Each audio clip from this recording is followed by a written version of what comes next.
Yes, Admar. Opo, Yeah. lipat lang po ako ng topic. Dito lang po ako sa pre-trial ng impeachment versus Vice President Sara Duterte po. Kung nakamonitor po kayo, ano pong masasabi ninyo? Meron ng kanya-kanyang panig, pagpapahayag ng mga opinyon at mga kuro-kuro dito pa lang sa pre-trial po, attorney. Ito ba'y normal o parte ito ng strategiya, lalo na ng prosekusyon para ma-set na yung tono sa kanilang magiging gustong ipahiwatig po, attorney? Yung pre-trial, hindi ibig sabihin na lahat ay magkakasundo dyan. So there is the laying down of the issues, ano yung issues. So yung sa issues, yung mga krimen na ina-allege na ginawa ni VP Sara, which will be the ground for impeachment. Yung mga constitutional violation niya raw, no? Yan yung mga issues. Yung evidence of both the prosecution and the defense, ilalatag nila yan. And from what we have read, meron silang common witnesses like Senator Trillanes. Witness siya ng prosecution, witness rin siya ni VP Sara. But magtataka ka, bakit i-witness ni VP Sara si Senator Trillanes? So, that's what you call, pag nasa defense ka, na hostile witness. When you are a hostile witness, pwede kang tanungin na kailangan sagutin mo lang ng yes or no. If you are an ordinary witness, you can only ask questions through cross-examination. So, kung sa ramdam ng depensa, gusto nila na ilagay rin sa korte, ibalik sa korte after, let's say, the prosecution has presented Senator Trillanes. If the defense wants to present him again, they can do so and they can ask questions answerable by yes or no. It is up for the prosecution to also ask a cross-examination, giving the witness the chance to explain. But that is the technique, no? May mga rules of evidence and rules of the trial na ginagamit ng korte na siya rin pagbabasehan ng impeachment court. Unless, ito nga yung problema, because the majority wins. Unless the majority of the impeachment court would rule against a particular matter or issue.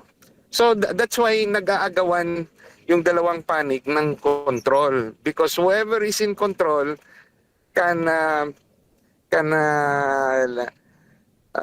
let's say lay down the rules kung anong masusunod, whether an evidence is admissible or not. Opo, at isa rin sa nagkaroon ng debate po sa pre-trial conference ay ang pagmamark ng mga sinasabi nilang common na mga dokumento or kapareho, pero ayaw po ng depensa na sabay na, kumbaga separate yung pagmamark po dito. Pumalag ang prosecution dahil nga po magiging mabagal ang kanilang pag-usad dahilan upang humingi sila ng extension. Pero paliwanag naman ng depensa rito, gusto nila na magkaroon ng sariling marking. Sabi nga dito ni POA, we want our own documents to be marked even if they are similar. These are the documents we will use during the course of the trial. So ibig sabihin may kalayaan din sila para, kasi ito yung gagamitin nila para maging kampante sila po. Ano bang parte ba ito ng strategiya din, attorney?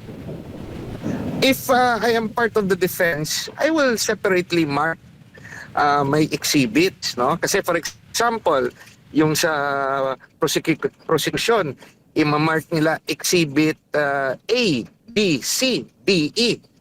Yung sa defense naman, i-mark exhibit 1, 2, 3, 4, 5. So, yung gusto ng, let's say, the prosecution is proposing na common exhibit. When you say common exhibit, i-mark na lang siya ng A, B, C, D, E for both prosecution and the defense. But for sure, nakaprepare na yung depensa ng kanilang markings. Na pre-mark na yan nila, nasasabi nila, this is the course on how we will present our witnesses and documents. No? May mga sarili na silang marka para sa kanilang dokumento. And they don't want na ma-confuse pa sila by laying down the numbers sa kanila, pero yung prosecution magle-letter, di mako-confuse yung defense. Magkaka-jumble, rumble yung kanilang defense documents. For example, yung labas din mamaya, Exhibit A, B, C, 4, 5, 6. O di confusing rather than pag sinabing ng defense exhibit 1, 2, 3, 4, 5. O yun, the defense will be familiar of their own evidence because before going to pre-trial, they have already prepared for it. Pero normal po ba, attorney, na ang prosekusyon ay parang kung ano ang gusto nila na gawin ng depensa, yun ang gawin? Halimbawa, doon sa dapat maging present ang pangalawang pangulo sa pre-trial. Hindi yan.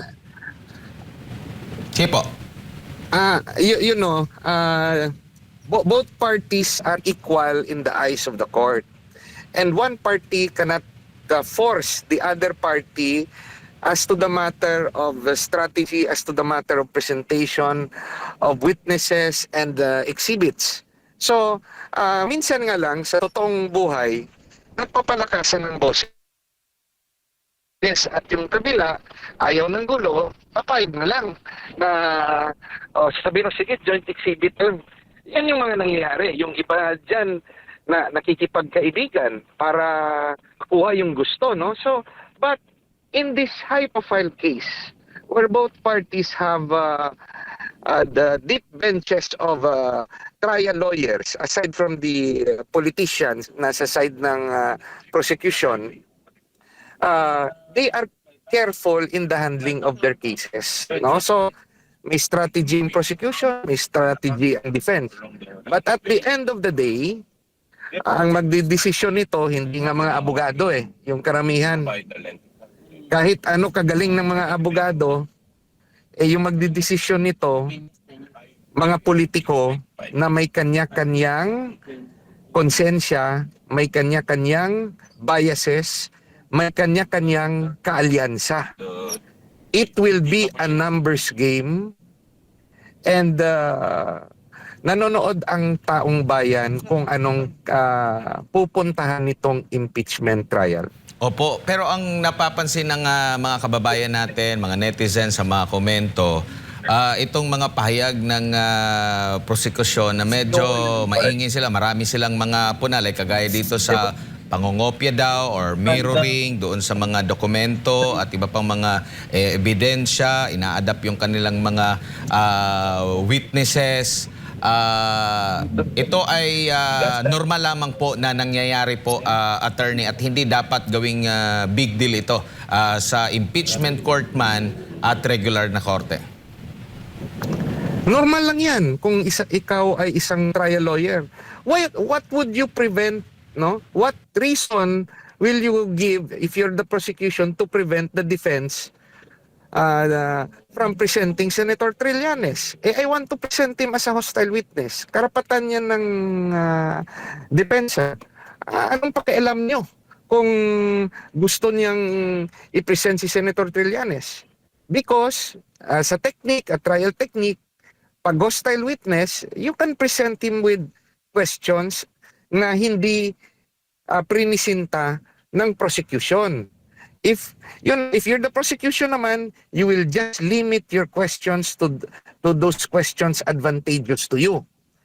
Kung ikaw defense at sa tingin mo na gagawin niya ng prosecution, you want to present that witness and ask him questions that that you believe will help your case.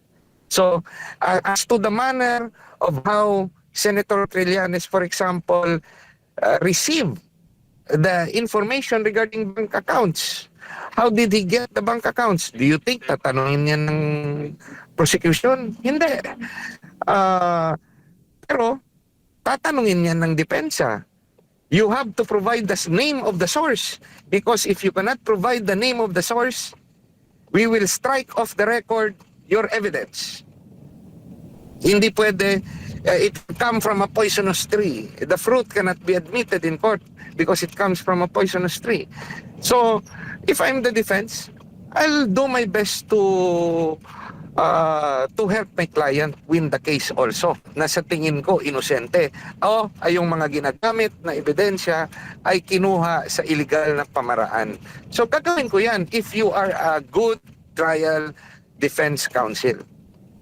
Opo, at meron pang mga komento yung sa prosecution na tunog lata daw yung pag-aayad doon sa trial brief. Pero kung nakikita po ba halimbawa sa isang regular na korte attorney, kung nakikita mo yung kalaban mo na gumagawa ng mali, di ba pababayaan mo na lang yan? Pero bakit ganito ang sa tingin nyo po ang naging reaksyon ng House prosecution? There is also a propaganda war from all sides, no? Because the fight is not only as to whether there's conviction or acquittal. The fight is also for the heart of the Filipino people. So yung tingin ng iba, kung maiingay sila, papakinggan sila dahil maingay sila. Ang sarap pakinggan sa tenga at they will sound intelligent kung mas maltaas yung boses nila kesa sa kalaban nila. So, yan yung yan yung isang rason kung bakit yung iba sa tingin natin ay grandstanding. Pero sa mga seasoned trial lawyer, you just talk through your evidence and you discuss your case well before the court and not insult the other party because that's unethical. Opo, huling topic na lang po, attorney, no?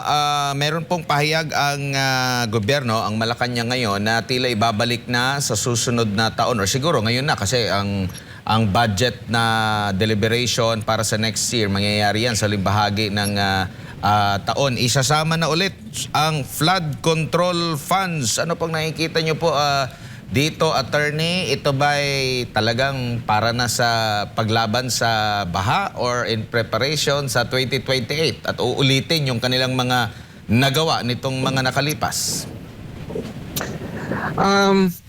You know, for as long as there are contractors, middleman, no? Walang makakapigil sa contractor na magbigay ng pera sa politiko. Yan yung reality. Yun nga lang, hindi natin nakikita yan ng mga mata natin. Tanungin natin, ano bang ginagawa ng DPWH engineers? Are they working as engineers or are they working only as inspectors? Bakit hindi sila yung gumawa mismo ng project? Bakit nila ipapabidding pa sa mga contractors? Di, kung sa tingin natin na yung present system is prone to corruption, kung ako ay isang mambabata, si Attorney Hinlo, yung gagawin ko, alam lang natin na yung corruption ay nanggagaling dahil may middleman, may contractor na siyang patagong pwedeng magbigay ng pera sa mga politiko, di bigyan natin ng trabaho yung mga taga DPWH. Sila ang gumawa. Mag-hire sila ng mga tao na gumawa ng mga projects.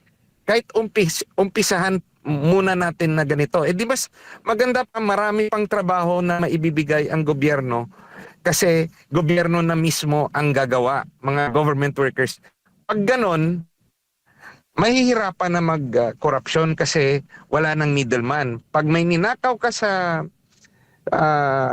materials mo, mananagot ka kagad sa COA. Kung hindi ka, for example, sabihin 100 cement yung sa isang road project o sa isang flood control project, pero yung nilagay mo lang doon ay 70 bags instead of 100 bags, di directly mananagot yung mga taga DPWH.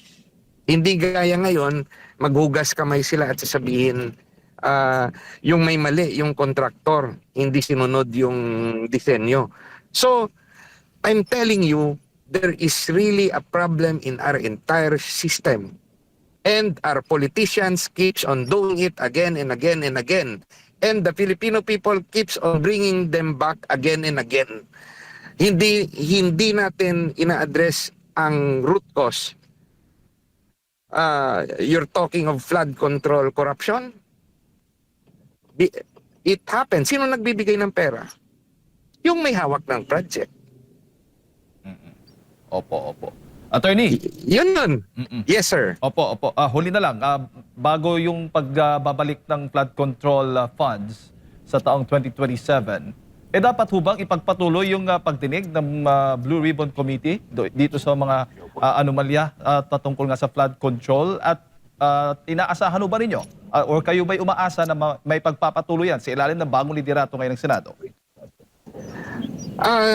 Definitely dapat ituloy. You know, the difference between the handling before of Senator Marcoleta and the present handling of the majority senators, si Senator Marcoleta umatake siya sa kontraktor. Pag inipit mo ang kontraktor, magsasalita yan kung sino yung kakuntsaban niya na taga-gobyerno, sino yung binigyan niya ng pera ng mga senador at congressman. Hindi yung baliktarin na yung sa ngayon, yung sa tingin ko, yung iniipit nila, yung mga kontraktor. Kasi pag inipit ng kontraktor, hindi na yan magsasalita. Otherwise, umaamin siya na gumawa siya ng illegal, ng korupsyon. Imagine nyo, ang daming mauubos na politiko kung magsalita yung mga kontraktor kung sino yung kanilang binigyan ng pera. Yun yung kung gusto talaga nating malinis ang gobyerno, habulin natin yung mga nanumpa na manungkulan sa gobyerno, nanumpa sila na i-defend nila yung Constitution. So, sa matter of strategy of government, if we're looking to cleanse government, paano natin malilinis? Habulin ba ang kontraktor na first priority o habulin natin yung mga opisyal ng gobyerno as first priority? Kasi pag napakulong mo yung isang kontraktor, papalitan lang yan ng mga ibang kontraktor, patuloy pa rin ang negosyo. Again, that's my point. It's systemic. The problem remains. And we are barking at the wrong tree. Example, yung kay Napoles case. O, kinulong si Napoles. Yung mga kasabwat sa gobyerno. Ano nangyari? Ang daming mga pangalan noon.